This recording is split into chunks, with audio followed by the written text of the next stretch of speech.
Bapak dan Ibu sekalian yang dimuliakan Allah, karena ini pertemuan awal, kita akan mencoba berbicara tentang apa yang disebut dengan tarjih itu dulu ya.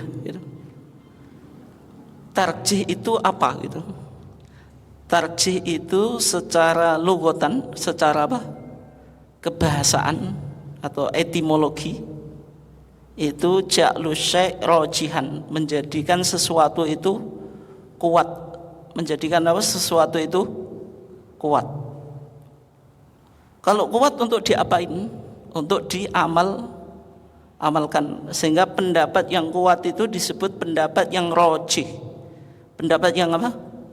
Rajih. Pendapat yang tidak kuat itu marjuh. Pendapat yang disebut apa? Marjuh. Berarti ada rajih yang kuat, ada marjuh.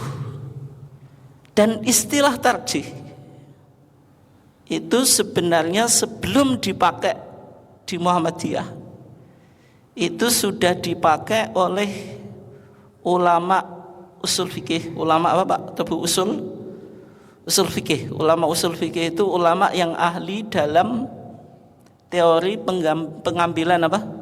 Hukum Islam gitu ya. Ketika mereka mendapatkan dalil itu ta'arud. Ta'arud itu apa? Kontradiksi. Pokoknya jenengan dengarkan dulu ya.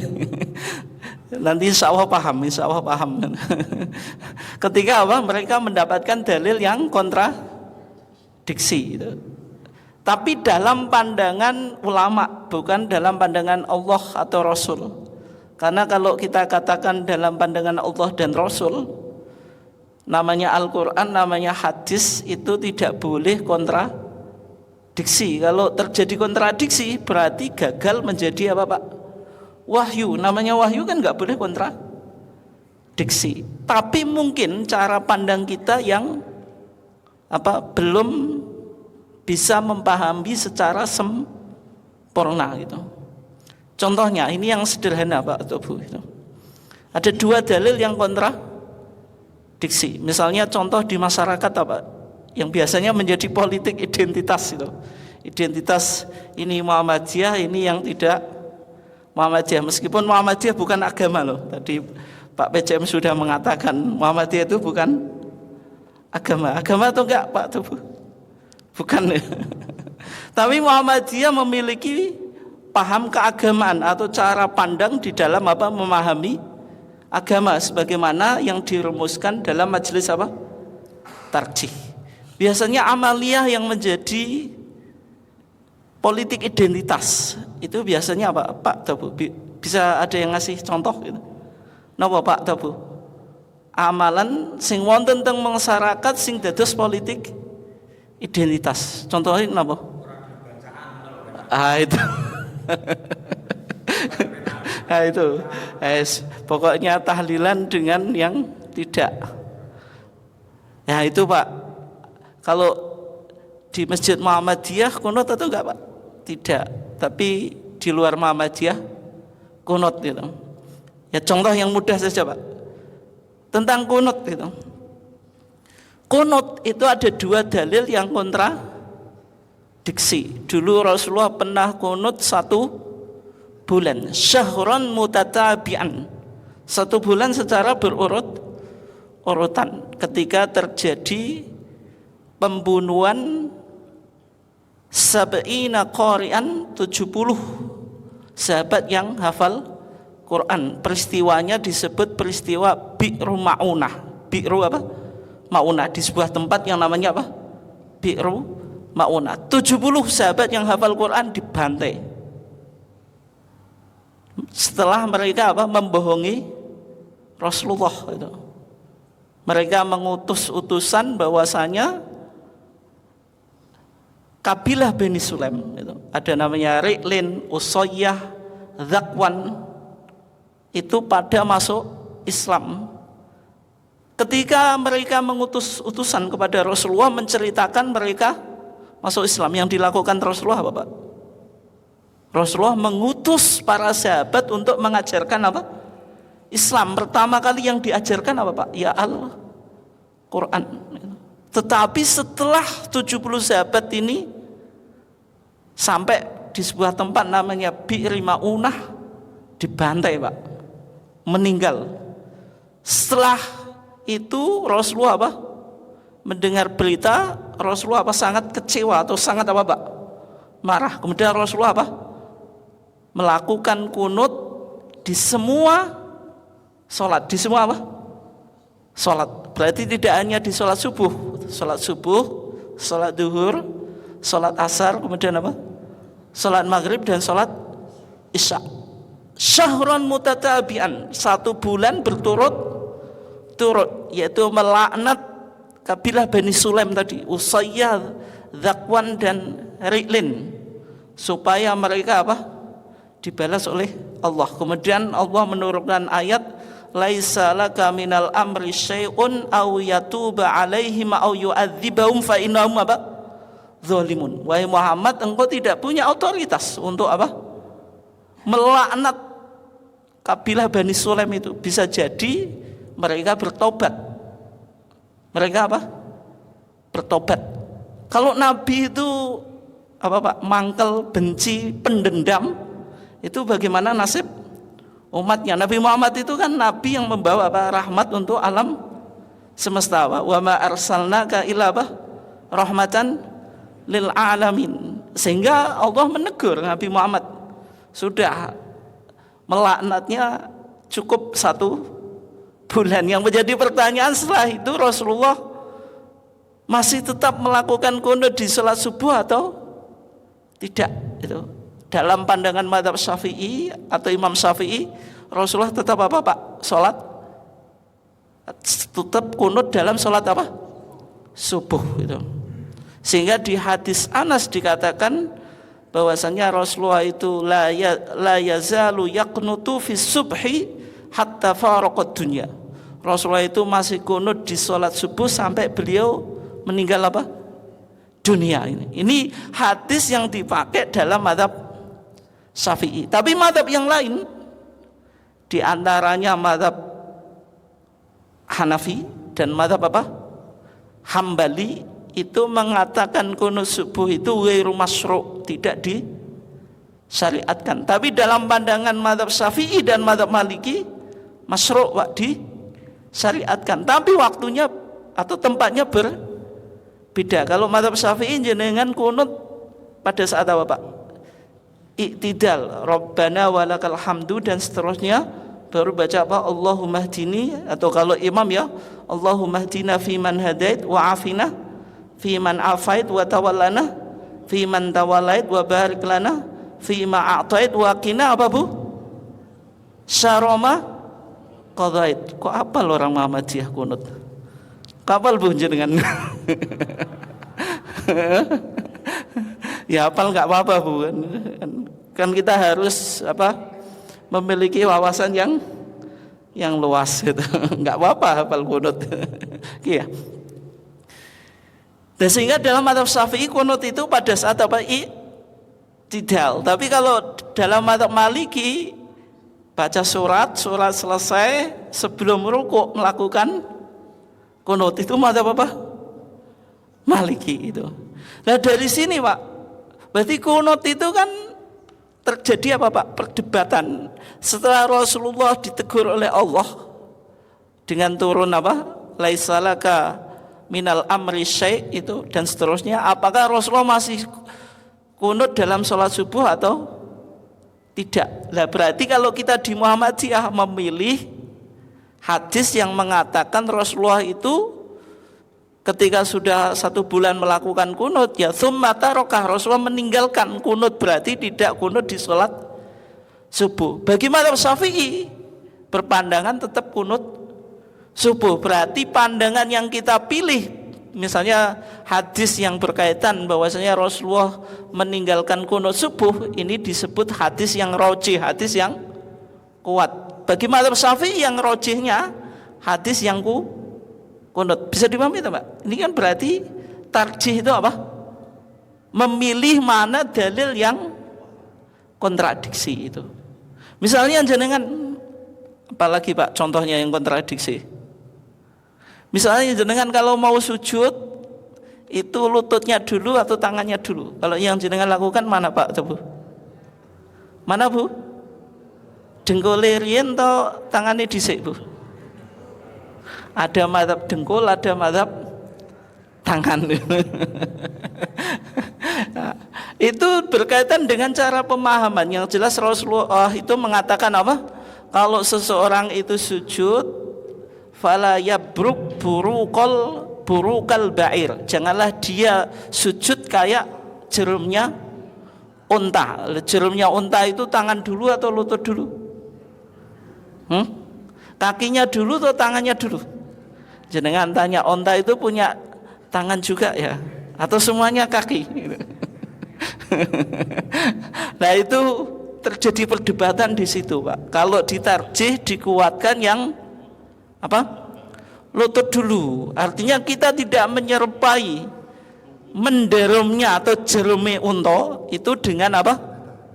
Lutut dulu. Karena dipahami oleh tarjih, kalau unta itu kalau mau jerum itu tangan atau kaki yang depan gitu. Kaki yang depan dulu gitu. Ini hadis yang apa Pak? Kontradiksi. Berarti munculnya tarjih itu di sini Pak. Itu. Ketika apa ada dalil yang kontradiksi itu.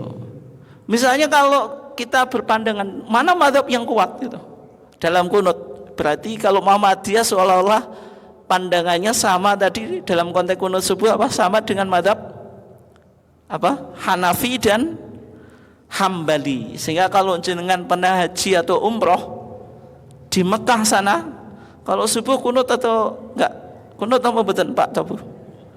Mboten. Kenging napa? Soale nderek mazhab Hambali. Nderek mazhab napa? Hambali.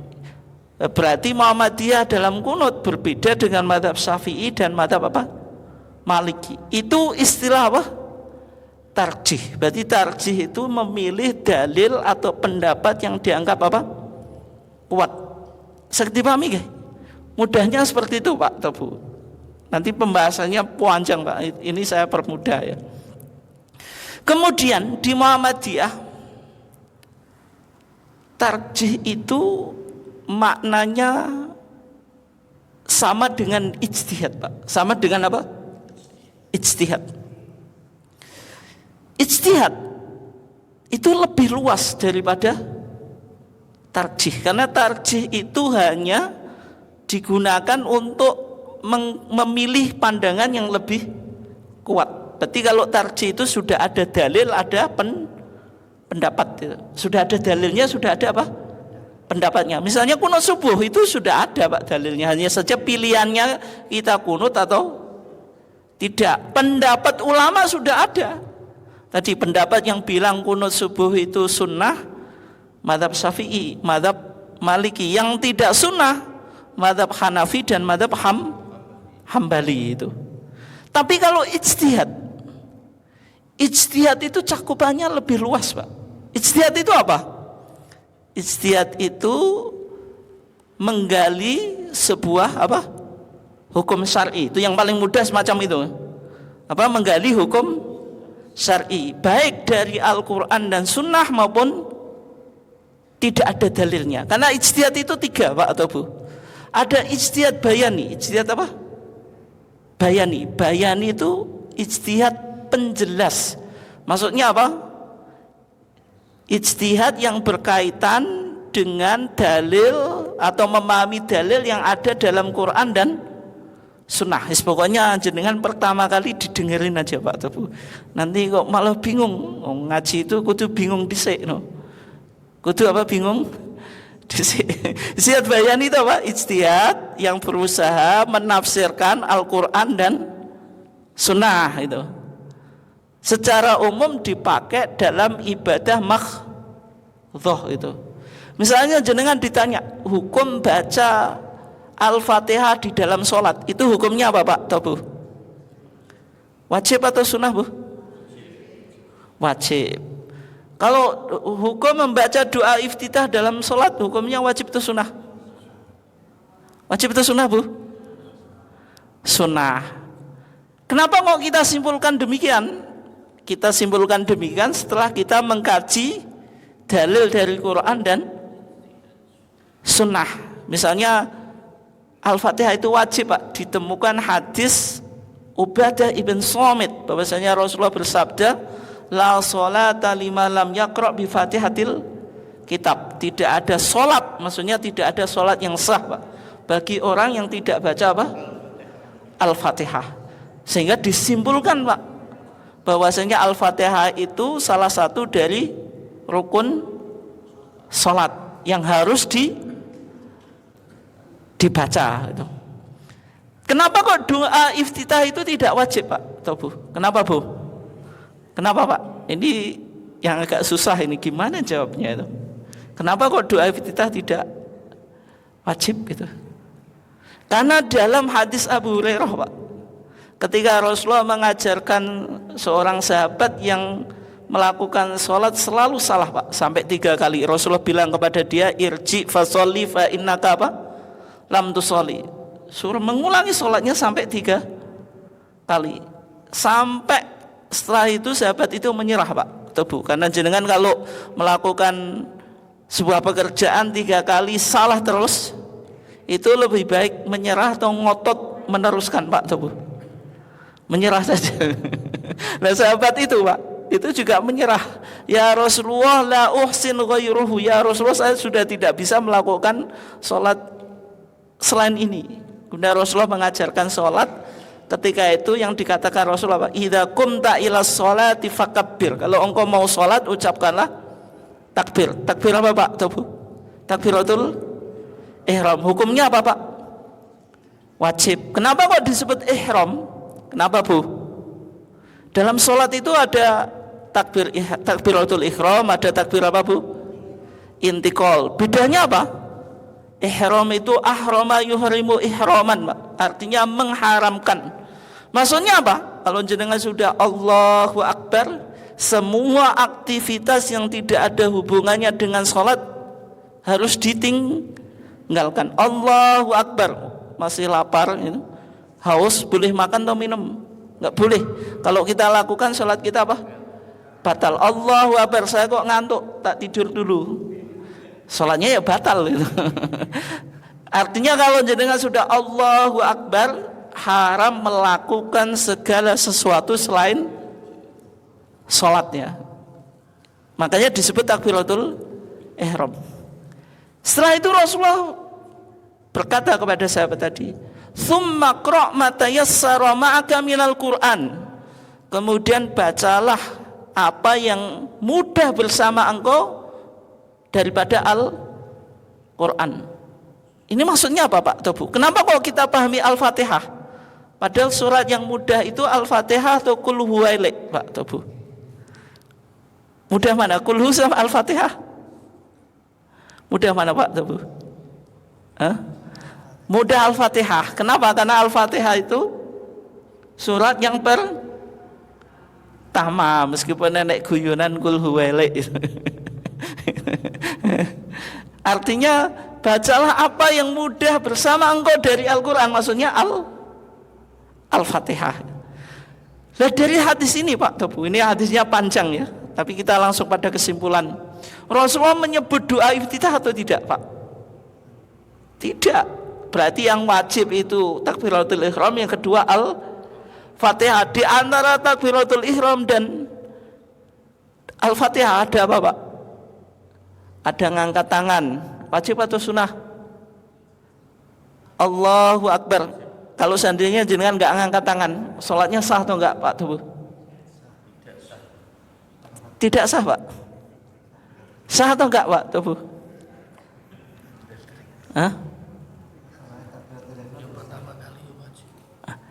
Ngangkat tangannya.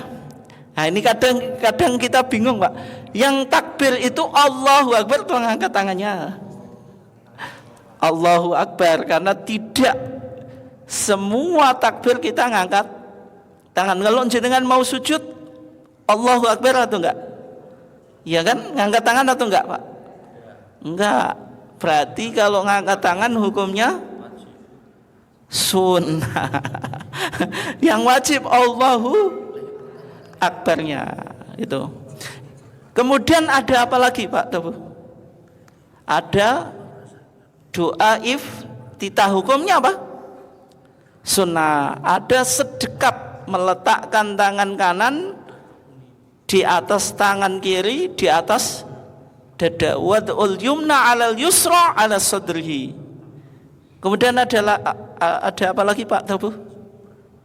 Isti'adzah sebelum kita baca Al-Fatihah, hukumnya apa? Wajib atau sunnah Bu? Wajib atau sunnah Pak? Sunnah itu, sunnah ya. Tapi bukan artinya Pak Tobu, ini jangan harus pahami ya. Kita tahu ini wajib yang sunnah, wis nak ngono aku wis ngerti sunnah wae, koko nak salat tak goleki sing wajib wae. Akhirnya jenengan salate Allahu Akbar nggak ngangkat tangan, langsung Al-Fatihah, nggak usah apa? Sedekap, nggak usah isti'adzah, ya jadi masalah. Artinya kalau terjadi kasus jenengan tidak melakukan yang sunnah, sholatnya tetap sah. Misalnya dengan Allahu Akbar lupa, langsung baca Al-Fatihah, langsung Alhamdulillahi Rabbil Alamin. Loh kok mau lali? Gung mau coba doa iftitah yang jenengan lakukan Pak Tebu, membatalkan Al-Fatihah untuk menyusuli doa iftitah atau meneruskan sholat Pak Tebu, atau membatalkan sholat sekalian. Sing jenengan pilih yang mana Pak Tebu? Kalau jenengan sholat lupa tidak baca doa iftitah, yang jenengan lakukan meneruskan, membatalkan Al-Fatihah atau membatalkan sholat?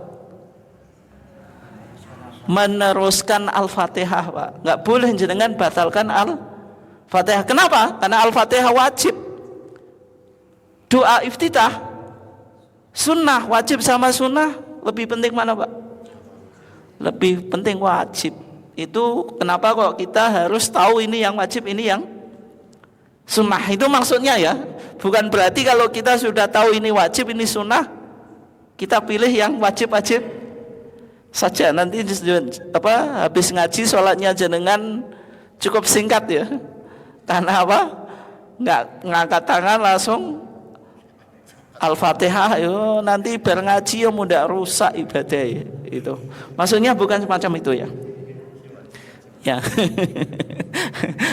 Nggak, ini contoh tadi. Ini disebut ijtihad apa? Bayani. Ijtihad apa? Bayani. Pokoknya ijtihad bayani secara umum berkaitan dengan ibadah yang kita harus mencari dalil Al-Quran dan sunnah. Itu artinya ijtihad bayani. Bayani itu artinya penjelasan. Maksudnya kita berusaha mencari penjelasan dari Al-Quran dan sunnah. Bisa dipahami ya? Oke. Yang kedua, ada ijtihad qiyasi. Ijtihad apa? Qiyasi itu qiyas Pak, analogi. Maksudnya bagaimana? Maksudnya kita menganalogikan itu menyamakan ya, suatu kasus yang tidak disebutkan hukumnya di dalam Al-Quran dan Sunnah dengan kasus yang disebutkan hukumnya dalam Quran dan Sunnah karena memiliki kesamaan ilah, sifat atau motivator atau kausa. Itu ilhaqu amrin sakata anhu syari'u bimansusin li'illatin jami'atin bainahuma. Itu definisi apa Pak? Qiyas. Contohnya Pak Tobu, qiyas itu dalam konteks modern itu penting Pak Tobu, karena kita bisa merespon banyak persoalan itu dengan apa? Qiyas. Jadi Muhammadiyah pakai qiyas Pak Tobu. Kadang-kadang di masyarakat dipahami Pak, sampai warga Muhammadiyah itu bilang Muhammadiyah itu hanya Quran dan Sunnah, ijma qiyas itu sudah milik tetangga sebelah, sehingga Muhammadiyah nggak ada ijma, nggak ada qiyas. Muhammadiyah ya pakai qiyas Pak, hanya saja mungkin dalam aplikasinya berbeda itu. Qiyas itu juga dipakai di Muhammadiyahnya. Dan dengan qiyas kita bisa merespon segala tantangan apa? Zaman. Islam itu kan harus sholihun likulli zamanin wa makanin. Apa Pak? Relevan di setiap waktu dan kondisi atau tempatnya. Di antara apa Pak? Cara Islam bisa relevan itu harus menggunakan apa Pak? Qiyas. Contohnya sekarang dunia modern Pak, minuman keras itu mereknya macam-macam Pak ya. Ada apa saja Pak Tobu? Minuman keras yang memabukkan itu. Hafal atau enggak jenengan mereknya? Hafal atau enggak Pak Tobu? Berbintang apalagi Pak. Wis macam-macam ya itu. Tapi kita di daerah Bojonegoro itu kan dekat dengan Tuban. Di Tuban itu ada minuman tradisional, tapi memiliki kadar alkohol yang bisa memabukkan apa Pak? Toa. Orang minum toa itu mabuk Pak. Hukum meminum toa bagaimana? Halal atau haram? Halal atau haram Pak Tobu?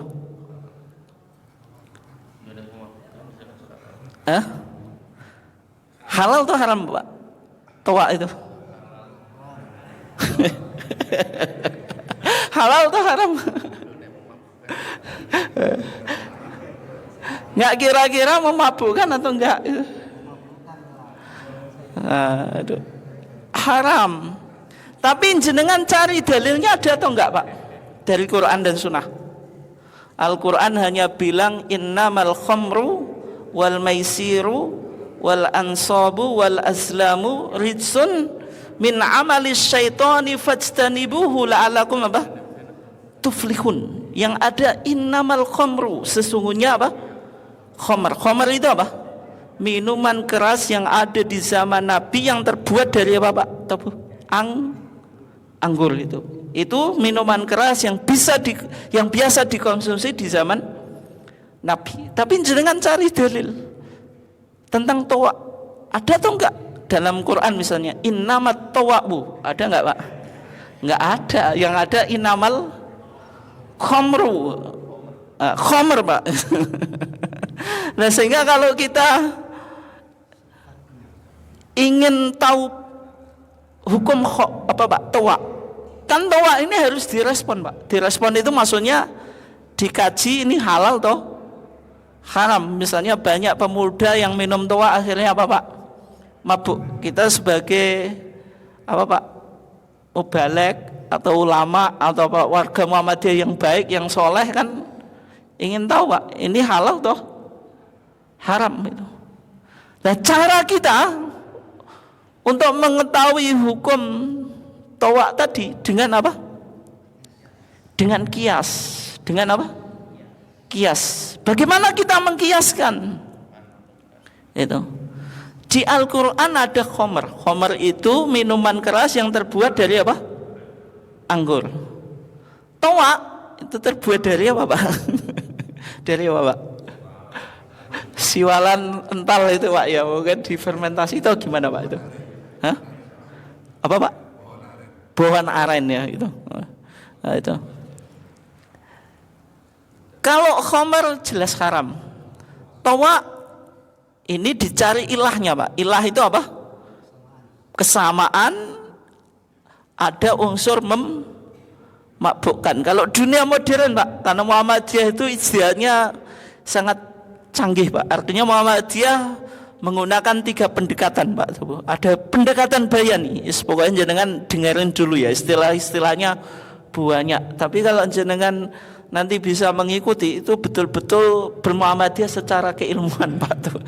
Pendekatan bayani, pendekatan yang titik tolaknya dari Quran dan Sunnah. Yang kedua, pendekatan burhani. Muhammadiyah juga apa Pak? Menggunakan pendekatan ilmu pengetahuan, sehingga Muhammadiyah tidak pernah anti ilmu pengetahuan. Kemudian ada pendekatan irfani. Irfani itu apa? pendekatan yang titik tolaknya hati nurani, ada dimensi spiritualitas atau filosofi gitu. Pendekatan tidak hanya mengandalkan dalil Al-Quran dan Sunnah, akal atau ilmu pengetahuan, tapi ada kebenaran hati nurani. Misalnya kalau jenengan sholat itu, sholat nggak pakai baju atas Pak, ini khusus bapaknya, sah atau enggak Pak? Nggak pakai kelambi, sah Pak ya, sah itu. Tapi kalau jenengan berangkat ngaji di sini pakai baju atau enggak? Ada yang berani enggak pakai baju? Pakai katok kolor aja Pak. Berani atau enggak? Enggak berani. Kalau jenengan sholat menghadap siapa Pak? Kalau ngaji menghadap siapa?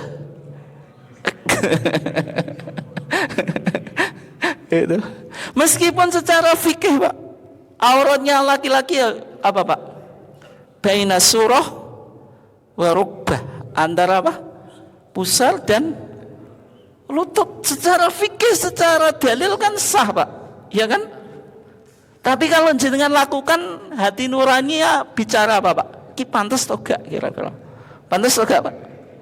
Oh jenengan kesini cuma menghadap ketua PCM, cuma menghadap saya gitu, pakai baju rapi.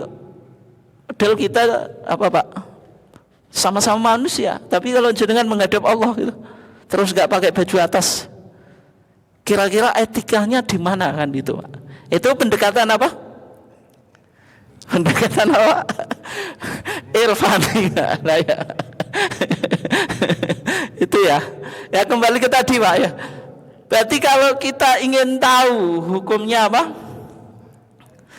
Toa harus di lab Pak, dikaji secara ilmu pengetahuan kadar alkohol toa itu berapa kan gitu. Di sini ada dari rumah sakit ahli gizi ada. Ahli gizi. Gak ada. Gitu. Dalam fatwa tarjih itu dikatakan minuman itu yang bisa memabukkan kadar alkoholnya itu 5% ke atas itu. Sehingga kalau toa diuji lewat lab Pak, misalnya kadar alkoholnya 5% ke atas, itu disimpulkan ada unsur memabukkan itu. Sehingga toa dihukumi haram sama dengan khamr. Tapi bagaimana kalau air tape Pak? Air tape itu kalau jenengan minum banyak, itu juga memabukkan atau enggak Pak? Memabukkan. Tapi air tape halal atau haram Bu? Haram Bu. Jenengan dengan muni haram sisuk gak sah nape Bu. Ada dua versi Pak. Nape itu yang di kalau secara tradisional itu memang tidak bisa ditemukan sekian kadarnya, tapi yang fermentasi dengan perhitungan suhu yang demikian rupa dengan berat kontainer bisa diberikan nanti hasilnya sekian kadar alkoholnya disebut. Ya, yang tradisional tidak ditemukan. Ya, ya bagus Pak itu. Artinya gini Pak ya. Tape ini di fatwa tarjih Pak ya. Nanti sebelum ke apa yang jenengan sampaikan tadi. Tape itu kalau kadar alkoholnya 5% ke atas Pak, berarti haram karena unsur memabukkannya tinggi. Tapi kalau 1 sampai 4 itu tetap halal. Dan fatwa tarjih Pak, ketika itu tim fatwa tarjih disangkal oleh seorang dokter Pak. Dokternya berkesimpulan kalau tape itu yang memabukkan, sehingga majelis tarjih dituntut untuk memfatwakan haram. Kalau difatwakan haram ya kasihan ibu-ibunya ini. Mulai besok jenengan harus berhenti apa Bu? Nape. Nah, akhirnya majelis tarjih berkonsultasi kepada tim ahli gizi dan pihak kedokteran untuk melakukan tes lab Pak, laboratorium ya. ternyata kadar tape itu cuma 1 sampai 4 gitu. Sehingga air tape itu tetap halal. Nah, kalau bagaimana kalau tape itu ada 2, ada tape secara tradisional, ada yang apa Pak? Pakai industri tape Pak ya. Pakai fermentasi. Nah, sehingga itu penting Pak. Kan di Muhammadiyah sudah ada majelis yang membidangi halal dan haram makanan Pak. Ini majelis baru kan itu. Di situ sebenarnya perannya di situ, dan juga MUI, sehingga sesuatu yang dijual itu Pak, makanan, minuman, itu kenapa kok ada logo halal dari MUI? Misalnya perusahaan tape yang besar Pak, itu pentingnya mendaftarkan untuk mendapatkan sertifikat dari MUI ya di situ Pak, sertifikat apa? Halal, sehingga bisa dicek kadar tape yang hasil fermentasi itu berapa kan itu. Ya, gitu. Ya di situ pentingnya ya. Tapi mungkin juga kalau misalnya fermentasinya kadar alkohol yang ada di tape itu bisa misalnya sampai 5% ke atas itu. Oke ya, tapi secara umum tape apa? Halal ya. Tape apa? Halal. Nah, di sini ijtihadnya apa? Kiasi. Ijtihadnya apa? Kiasi. Kalau towa dan juga berbagai macam minuman keras yang tidak terbuat dari apa? Anggur, yang memiliki unsur memabukkan 5% ke atas, itu dihukumi haram. Berarti hanya dikiaskan pada apa? Khamr. Itu namanya ijtihad apa? Kiasi. Dan contohnya banyak toh Bu. Misalnya kalau jenengan zakatul fitri itu pakai beras atau pakai kurma Pak? Pak, jenengan damel napa Bu zakatul fitri? Beras atau kurma Bu? Kok wong kali tidu engkek tenan zakat fitri damel napa? Kurma Bu. Pakai beras, tapi Rasulullah pernah atau enggak Pak? Zakatul fitri pakai beras Pak? Tidak, yang dikeluarkan Rasulullah itu tamar, kurma, syair, gandum, akid itu keju, zabib itu kismis. Kismis itu apa? Anggur yang dikeringkan itu zabib dalam bahasa Arab. Rasulullah tidak pernah apa? Mengeluarkan pakai apa? Beras itu. Tapi kenapa kok kita orang Indonesia mengeluarkan beras? Karena itu dipahami sebagai qut baladi, makanan pokok itu. Sehingga maksudnya itu makanan pokok, tidak harus jenis makanan tertentu. Itu berarti kita melakukan apa Pak? Kias itu. Kalau Rasulullah dulu menakar zakat fitri itu pakai apa Pak? Pakai sok Pak. Pakai apa? Sok itu. Kita kalau jenengan pakai apa Pak? Pakai timbangan berapa Pak? 2,5 kilo ya, kurang lebihnya apa? 2,5 kilo. Kalau cara tradisional satu sok itu 4 mut Pak. 1 mut itu kalau 2 telapak tangannya jenengan ini jenengan gabungkan Pak, 1 cawuan itu sak mut. 1 sok itu 4, berarti 4 kali cawuan. 1 mut itu kurang lebih 6 on Pak. Sehingga 6 kali 4 sama dengan berapa Pak?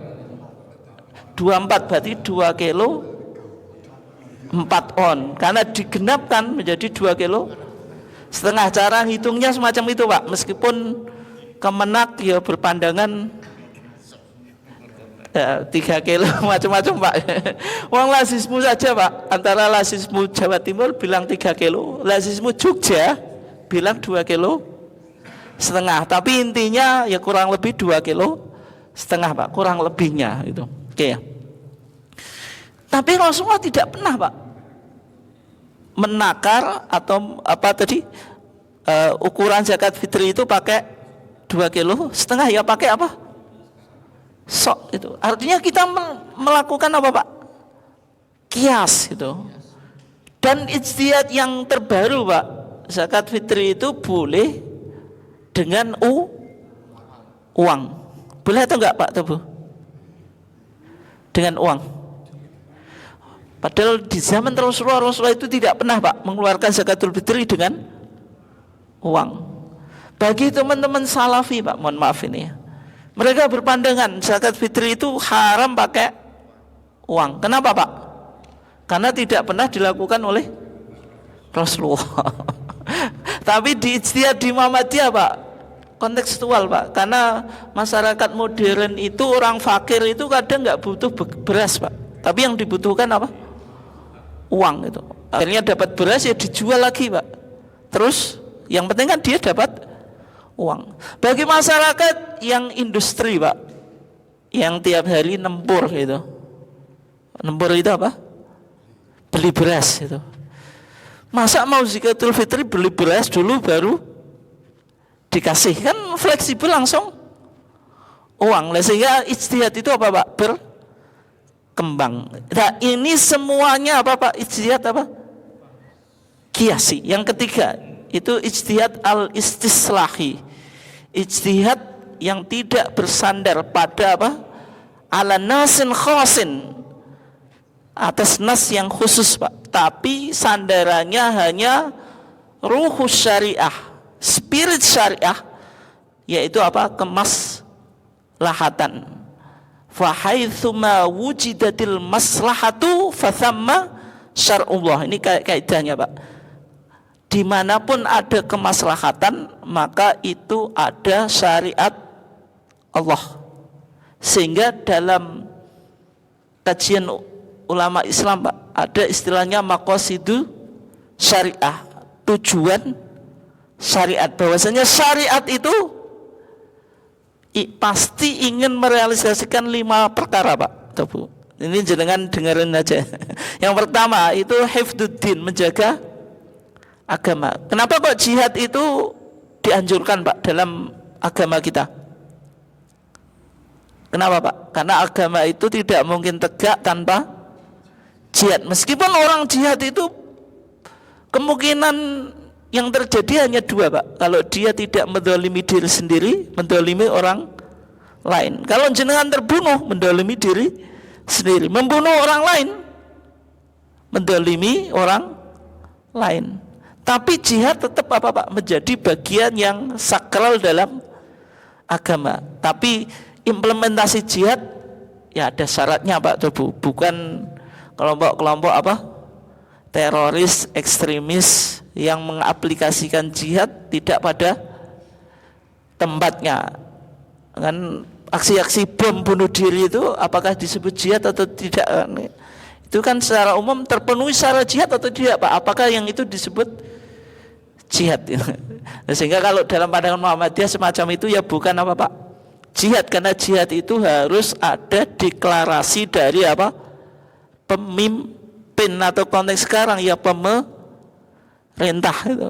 Kalau dulu ketika perang menghadap penjajahan itu baru jihad. Kalau misalnya jenengan tentara diutus ke Palestina dibom sama Israel Pak, itu jihad. Karena diutus oleh negara. Tapi kalau jenengan mengangkat apa bawa bom di sini, semua masyarakat ditarget, itu jihad atau enggak Pak? Itu tentu bukan jihad ya. Oke ya. Yang kedua, hifdzul akal, menjaga apa?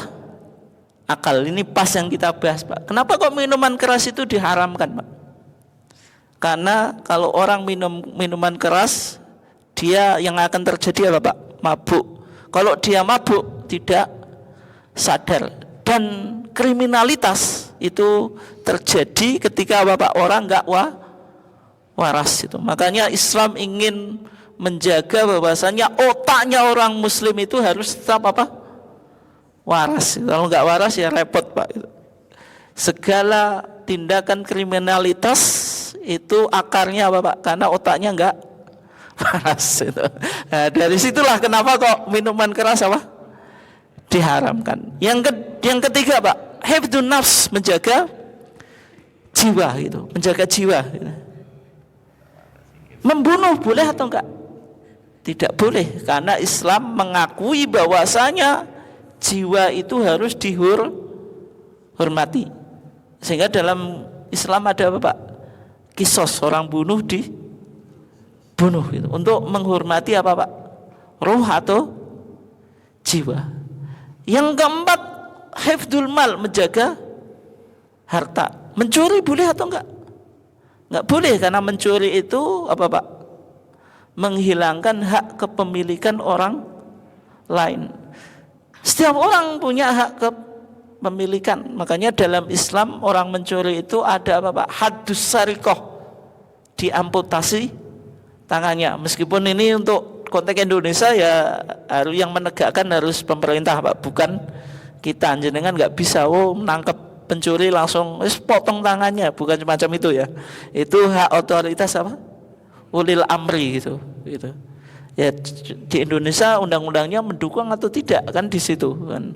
Kalau tidak ya berarti jenengan nggak punya otoritas. Pemerintah nggak potong tangan, jenengan main hakim sendiri ya nggak betul, karena dalam apa Pak? Hak atau hukuman itu hak otoritas apa? Pemerintah itu. Yang terakhir itu hifdun nasab, menjaga apa? Keturunan. Zina boleh atau enggak? Jawabannya apa Pak? Boleh atau enggak Bu? Enggak boleh. Kenapa kok zina enggak boleh?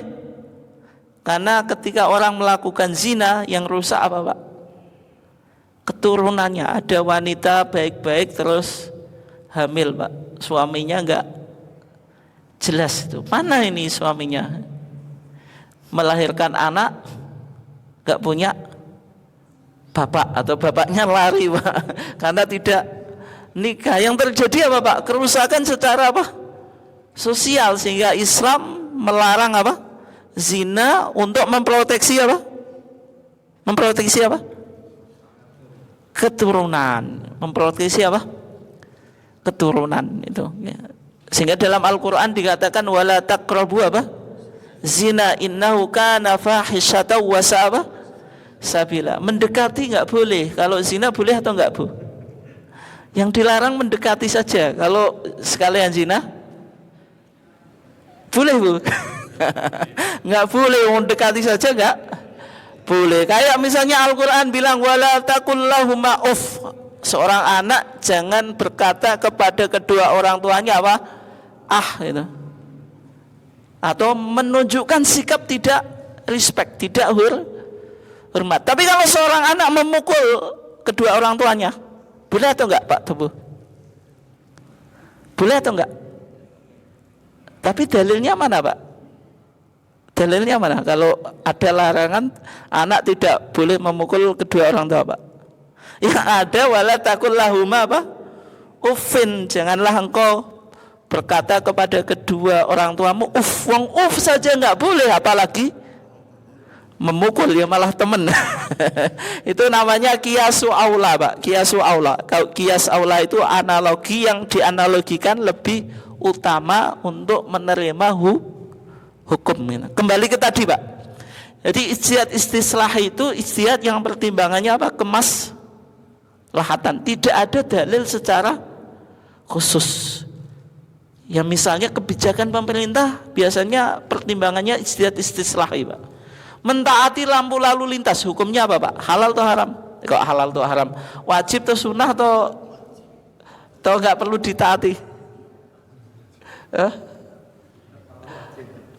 Yang jelas kalau jenengan mentaati lalu lintas itu baik atau tidak? Meskipun saya ini hukumnya wajib atau sunnah, jenengan takut juga karena biasanya melanggar. Tapi yang jelas mentaati lampu lalu lintas itu ada anjuran atau tidak Pak? Kira-kira didukung agama atau enggak? Atau sekedar kebijakan pemerintah? Ya itu didukung oleh agama. Kenapa? Karena agama tadi memproteksi apa Pak? Dari 5 tadi, agama, akal, apalagi? Jiwa, harta, keturunan. Kira-kira mentaati lalu lintas itu memproteksi apa Pak? Jiwa gitu, jiwa Pak. Terus contoh yang lain. Sekarang itu semua transaksi itu membutuhkan sertifikat Pak Tobu. Jenengan mau kerja juga sertifikat. Padahal Nabi itu ketika mengajarkan ilmu kepada sahabat, Pak, tidak pernah disertifikasi, Pak. Ijazah ada S1, S2, S3 dan seterusnya, Pak. Kalau kita kerja nggak punya ijazah ya nggak diterima. Tapi di zaman Nabi, sahabat pernah dikasih ijazah Nabi atau enggak, Pak? Abu Hurairah misalnya itu kan sahabat yang apa, Pak, selalu mengikuti Nabi, Pak. Kira-kira dapat ijazah atau enggak, Pak, dari Nabi? Tidak. Tapi kenapa dunia modern ada ijazah? Kemudian jenengan jual beli, Pak. Tanah ya ada sertifikat. Mau beli apa, Pak? Motor harus ada BPKB, harus ada STNK. Tapi kenapa kok kita sepakat, Pak? Jenengan tidak pernah berontak. Wes, sepeda motor itu nggak perlu ada STNK, nggak ada BPKB. Kan jual beli yang penting suka sama suka. Tapi kenapa kok kita taat, Pak? Karena itu ada kemaslahatan. Kalau kita beli sesuatu ada suratnya, Pak, menunjukkan apa, Pak? Kepemilikannya itu jelas legal, bukan ilegal. Ini bukan hasil curian. Kalau orang mau bekerja ditanyakan ijazahnya, menunjukkan ini ahlinya punya profesionalitas sesuai dengan apa, Pak? Kualifikasi yang diharapkan. Artinya ini ijtihad apa, Pak? Istislahi. Ya termasuk jenengan ini guyonan saja. Bagaimana ke depan ini sudah pilpres. Nah, bisa nggak masuk ke situ? Cuma contoh saja ya. Yang dipilih siapa? Yang dipilih ya siapa, Pak? Yang jelas bukan kampanye ya. Yang dipilih siapa? Ya pertimbangannya kemaslahatan kan itu. Oh, calon A lebih baik daripada calon B. Pasti pertimbangannya apa, Pak? Kemaslahatan. Mana yang lebih baik? Mana yang lebih maslahah? Sehingga kalau memilih calon didasarkan pada uang atau kemaslahatan, Pak? Sopo sing ngekei duit akeh.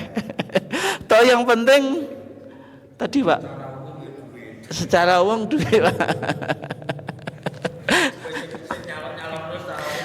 Ya berarti kalau dalam perspektif agama, Pak, pemilih yang hanya melihat paslon yang penting ngasih uang sama berdasarkan pertimbangan kemaslahatan, itu kira-kira yang mendekati agama berpikirnya yang bagaimana, Pak? Uang atau kemaslahatan? Kemaslahatan gitu. Nah, sehingga kalau memilih paslon atau apalah gitu, pertimbangannya harus betul-betul apa? Kemaslahatan. Ini yang paling penting, Pak Tobu ya. Bukan sekedar apa? Uang ya, meskipun di masyarakat susah, Pak. Oke ya. Intinya tadi ijtihad di Muhammadiyah ada apa? Bayani, ijtihad bayani, kiasi dan istislahi. Kalau bayani menafsirkan Al-Quran dan Sunnah, kiasi apa? Menganalogikan sebuah kasus yang tidak ada hukumnya di dalam Al-Quran dan Sunnah kepada kasus yang ada hukumnya dalam Quran dan Sunnah. Kalau istislahi, ijtihad yang hanya mencari apa, Pak? Kemaslahatan, meskipun tidak ada dalil yang secara khusus apa, Pak? Mendukungnya. Oke ya, berarti tarjih itu maknanya sama dengan apa? Ijtihad. Oke, saya lanjutkan. Waktunya masih banyak, Pak. Masih berapa, Pak? Setengah jam ya? Hah? Kira-kira sampai jam 12 saja, Pak ya.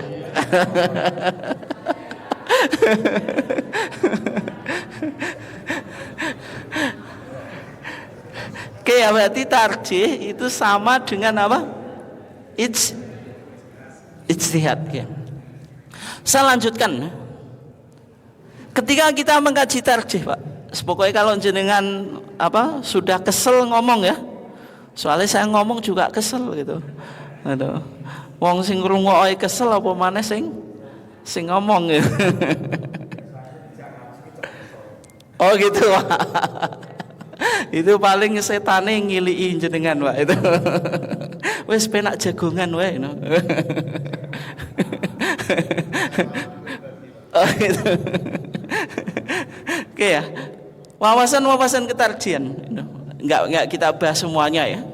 Terus pokoknya sekenaknya. Pokoknya kalau jenengan bilang capek ya saya berhenti gitu ya.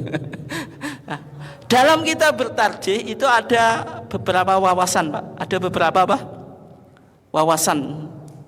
Yang pertama wawasan paham agama. Wawasan apa? Paham agama. Maksudnya apa? Wawasan paham agama itu sudah dirumuskan oleh Muhammadiyah dalam kitab Al-Masail Al-Khams Pak. Dalam kitab masalah 5 muncul istilah lagi. Pokoknya jenengan sing penting krungu dhisik Pak Tabu. Untuk paham itu kan proses ya. Masalah 5 itu apa? Muhammadiyah bertanya tentang 5 pertanyaan Pak. Ma huwa din, apa yang disebut agama. Yang kedua, mahiyal ibadah, mahiyal dunia, apa yang disebut dunia. Yang ketiga apa? Mahiyal ibadah, apa itu ibadah. Yang keempat, mahuwa sabilullah. Yang kelima apa? Mahuwal qiyas. Ada di HPT jilid 1-nya jenengan pun gadah Pak Tabu. Pun sudah punya Pak. Jenengan Bu, pun gadah apa dereng Bu? Pun Bu. Teng pundi Bu? Teng toko dereng dipendet. Nah ini HPT jilid 1 Pak. Ada kitab Masail Al-Khams. Kitab masalah 5 tentang agama, dunia, ibadah, sabilullah dan qiyas. 5-nya ini yang menjadi apa? Paradigma pemikiran keagamaan apa? Muhammadiyah. Semua kegiatan intelektualitas atau ijtihad dalam Muhammadiyah harus dilandasi masalah 5. Tapi yang berkaitan dengan wawasan ketarjian Pak. Ini. Wonten sing nembe dugi ya berarti muda suwe Bu. Nah, pokoknya sak kesele bapak sing nembe dugi. Nah, piyambake dereng kesel kula nggih. Dereng kesel kira-kira jam 12 gitu ya. Oh, aduh gitu. Jadi wawasan paham agama, paham agama niku napa? Teng mriku dijelasake. Paham agama dalam Muhammadiyah kadang-kadang keliru ngomong ya Pak. Paham agama Muhammadiyah. Jenengan memahami oh Muhammadiyah jadi agama. Maksudnya paham agama dalam Muhammadiyah. Ketika Muhammadiyah merumuskan agama, agama itu apa? Di sana dikatakan agama itu ma anzalahullah, apa yang diturunkan oleh Allah. Fil Quran, dalam Quran. Wa ma ja'at bihi as-sunnatu as-sahihah, dan apa yang terdapat dalam sunnah sahihah. Berarti paham keagamaan Muhammadiyah berbicara tentang sumber ajaran agama. Sumber ajaran agama itu apa? Al-Quran dan sunnah sahihah. Ini jenengan ingat-ingat Pak Tobu. Berarti dasar beragama dalam Muhammadiyah apa? Al-Quran. Yang kedua apa? Sunnah sahihah. Kenapa kok Muhammadiyah ketika merumuskan agama atau definisi agama gitu, itu memulainya dari sumbernya Pak. Karena ketika itu Pak, tahun 1938an itu, yang dihadapi oleh Muhammadiyah ketika itu, masyarakat itu tidak bisa membedakan antara agama dengan budaya gitu. Sesuatu yang menjadi budaya Pak, atau adat itu kadang-kadang dipahami bagian yang integral dari agama, atau mungkin agama itu sendiri Pak. Sehingga Muhammadiyah penting Pak merumuskan kalau sumber ajaran agama itu ya Quran dan sunnah apa? Sahihah. Contoh yang sering dibicarakan dibicarakan di masyarakat, Pak. Tapi kita nggak menyinggung kelompok lain, Pak. Ini sekedar keilmuan di intern kita.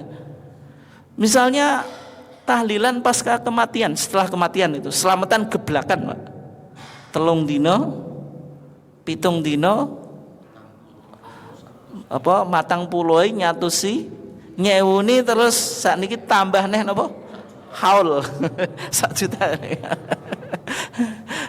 Kalau di masyarakat pemahaman ini agama atau budaya, Pak? Kira-kira.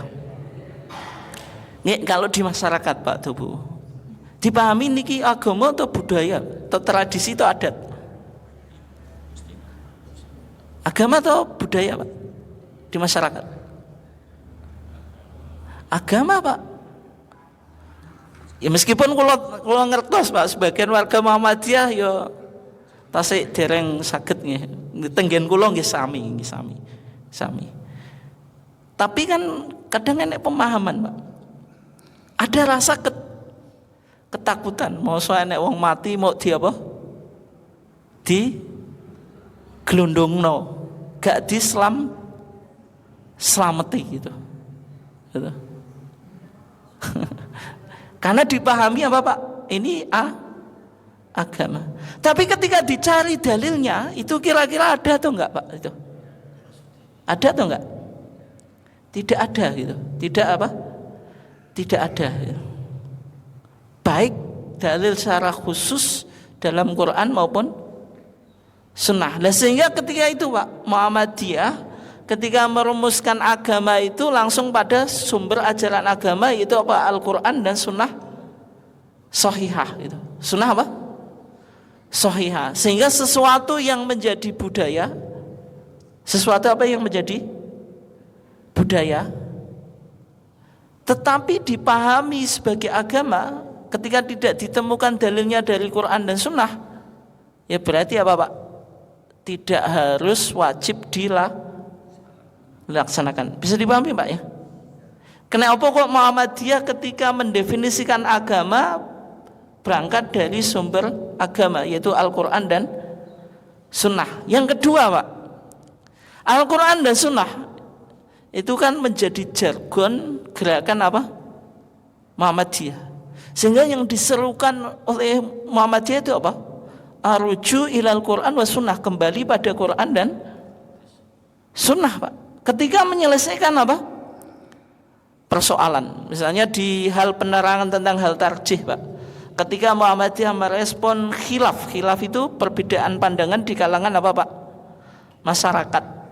Di HPT kita, Pak, dinyatakan khilaf yang terjadi di masyarakat itu sebabnya banyak, Pak. Sebabnya apa? Banyak. Di antara faktornya apa, Pak? Karena seseorang mengkultuskan pandangan seorang ulama. Pokoknya kalau opo jeri Pak Yai gak kena apa? Gak kena diganggu gugat, Pak. Nah, jenengan gugat yo kualat, Pak, kira-kira. Wis kualat. Yang kedua, seseorang itu apa? Meyakini dan memahami apa yang dinyatakan dalam kitab kuning tidak boleh dikritisi, Mas. Pokoknya apa jere kitab kuning. Tapi jenengan aman, Pak, Tobu, gak duwe kitab kuning, sing duwe kitab putih. Ini kitabnya putih, aman. Maksudnya apa, Pak? Maksudnya mengkultuskan kitab kuning. Nah, Muhammadiyah itu bukan anti kitab kuning loh. Tapi tidak harus apa yang ada dalam kitab kuning itu diterima. Kan kadang kitab kuning menukil atau menyebutkan hadis dhaif, lemah atau maudhu'. Masa harus diterima? Meskipun kalau Muhammadiyah ijtihad, Pak, tetap merujuk pada kitab-kitab kuning. Tapi bukan berarti semua yang ada di kitab kuning harus diterima. Saya dipahami ya, Pak? Nah, itu. Nah, dari situ kenapa kok Muhammadiyah ketika merumuskan agama sumbernya Al-Quran dan Sunnah. dan ini menjadi cara pandang warga Muhammadiyah Pak Tobu. Nah jenengan diajak ngamal Pak Tobu, niku biasanya nak wong Muhammadiyah takok kitabe atau takok dalile Pak. Niki dalile sahih napa mbuh? Mboten to niki wonten teng kitab napa? Wong Muhammadiyah tau ngono Pak. Misalnya jenengan diajak melakukan amal puasa Pak, puasa Asyura, puasa Tasu'a wonten dalile napa? Mboten. Nak tiyang Muhammadiyah mboten takoke gak enek Pak ya, misalnya sing takok puasa Tasu'a niku wonten teng kitab napa? Fathul Muin, Fathul Qorib, Fathul Wahhab. Malah Muhammadiyah gak ngerti kitab-kitab niki. Sing umum napa Pak? Wonten dalile napa? Mboten menunjukkan cara berpikir Muhammadiyah itu ya Quran dan Sunnah. Kenapa demikian? Karena dalam paham keagamaan Muhammadiyah memang berbicara tentang sumber ajaran agama itu yaitu Quran dan Sunnah. Gitu. Saya dipahami Pak? Nggih, terus Sunnah di Muhammadiyah niku harus sunnah sahihah. Sunnah sahihah niku napa? Nanti kajian hadis Pak. Nah, kula mboten enggak mau ke sana dulu Pak, malah jenengan bingung. Pokoknya hadis sahih dan hadis apa? Hasan. Tidak hadis dhaif. Dhaif itu apa Pak? Lemah, apalagi maudhu. Nak maudhu napa palsu. Maudhu niku hadis hoax Pak. Nah, saniki kan bahasane hoax. Maksudnya napa hoax niku? Gak enek sumbere disandarkan pada Nabi, tapi Nabi tidak pernah melakukan atau bersabda Pak. Itu hadis apa?